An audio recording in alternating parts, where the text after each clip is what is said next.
Hey friends, Angela from Ayurveda Life here, and today we are going to talk about an Ayurvedic perspective on nutrition.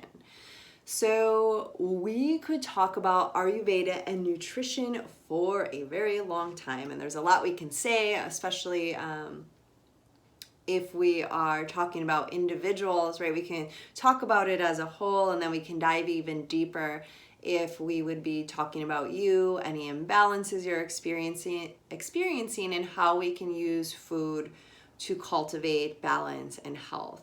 But today I'm going to do what I call Ayurvedic nutrition in a nutshell. So we're going to go over a few key players and how to eat an Ayurvedic lifestyle. But before we even go there, let's talk about the difference between Ayurvedic nutrition and conventional nutrition.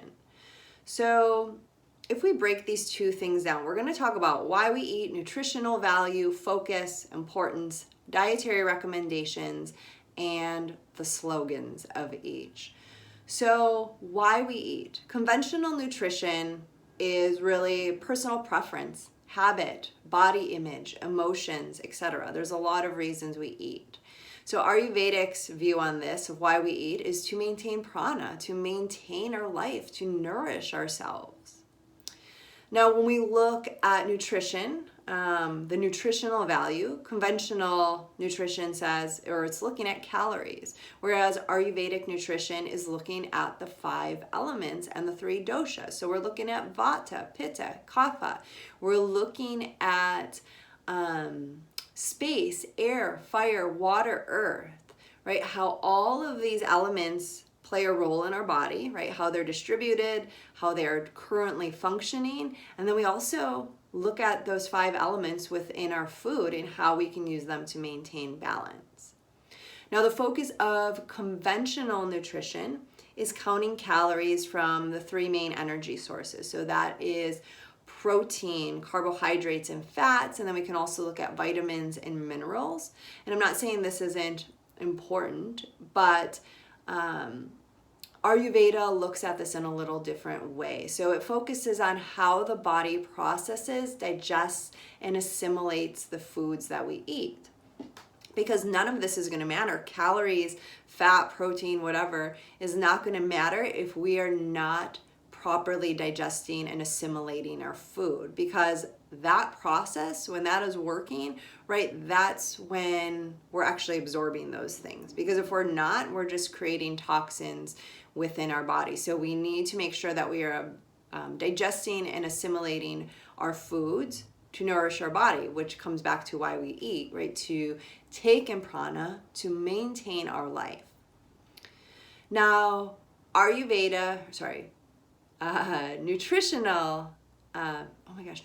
conventional nutrition, its importance, again, is on the caloric value, whereas Ayurvedic nutrition, its importance is placed on the individual constitution of the person taking in that food. So it's looking at their natural constitution, right, and then also any imbalances that they are experiencing. And this all boils down back to digestion, right? To make sure that they're eating the foods that are going to give them the most prana, the most life force. Now, when it comes to dietary recommendations, conventional nutrition says 2,000 calories per day, and it looks at the food groups. I know some of this is starting to change. I don't know what exactly has changed yet, but generally speaking, that's kind of where conventional nutrition is still at.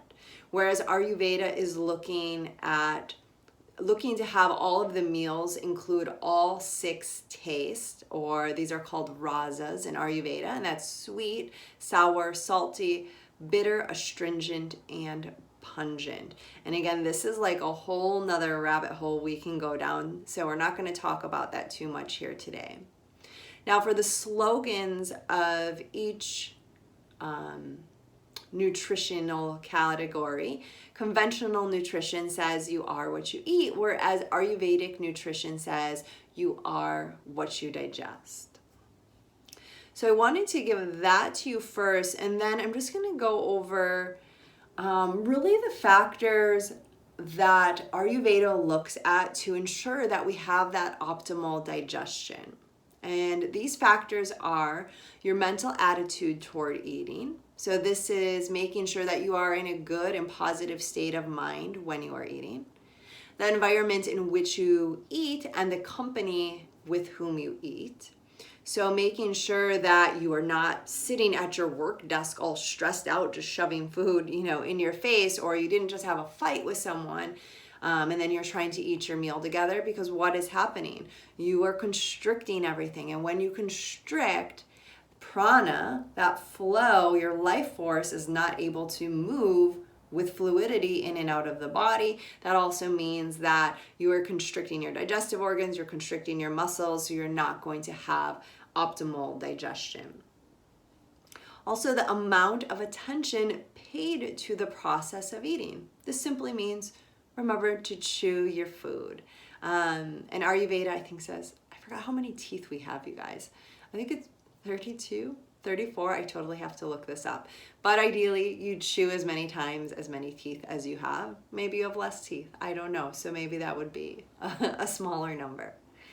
We also want to make sure that the quality of food, that our quality of food is good. So really the easiest way to look at this is don't eat processed food, right? So eating things that are made of actual food, right? So fresh veggies, fresh fruit, fresh grains, and if possible, right, local foods or organic foods.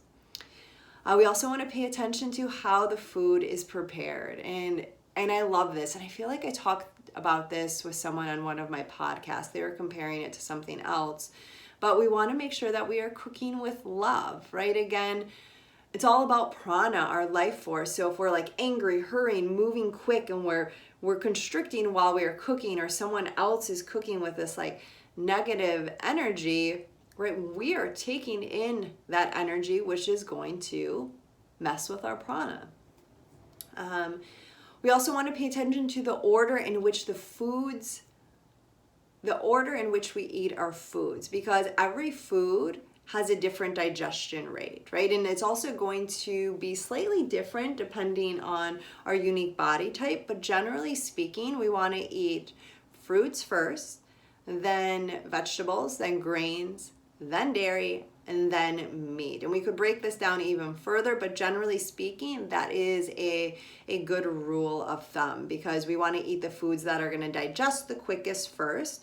Otherwise, what's happening is those quicker digesting foods are going to essentially ferment, because they can't get out of the body, and it's going to create gas. It can create constipation, bloating.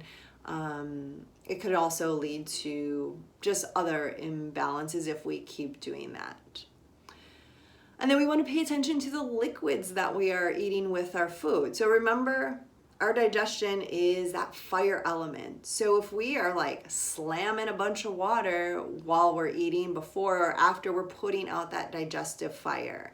So we want to make sure that we can drink water, but we are taking small sips. We also want to make sure it's about room temperature. So ice cold water is also going to mess with our liver, our gallbladder, our pancreas, really putting out those, I cannot think of the word, but the secretions that those organs make to help us digest our foods. And then again, how we eat is the last on the list. So just simply being mindful, paying attention to what we're eating and how what we are putting into our body is making us feel, right? So mindfulness, that's what it always boils down to. And all of the things I listed above also have that piece of mindfulness in them as well. So I hope this helped. And if you do want to dig a little deeper, feel free to reach out. We can do a consultation, or you can head into the Holistic Hub, where we dive deep every month on a different Ayurvedic topic. And then you also have lots of resources that you can play with in there, including Ayurvedic cookbooks for each of the doshas. All right, my friends, I will talk to you next time.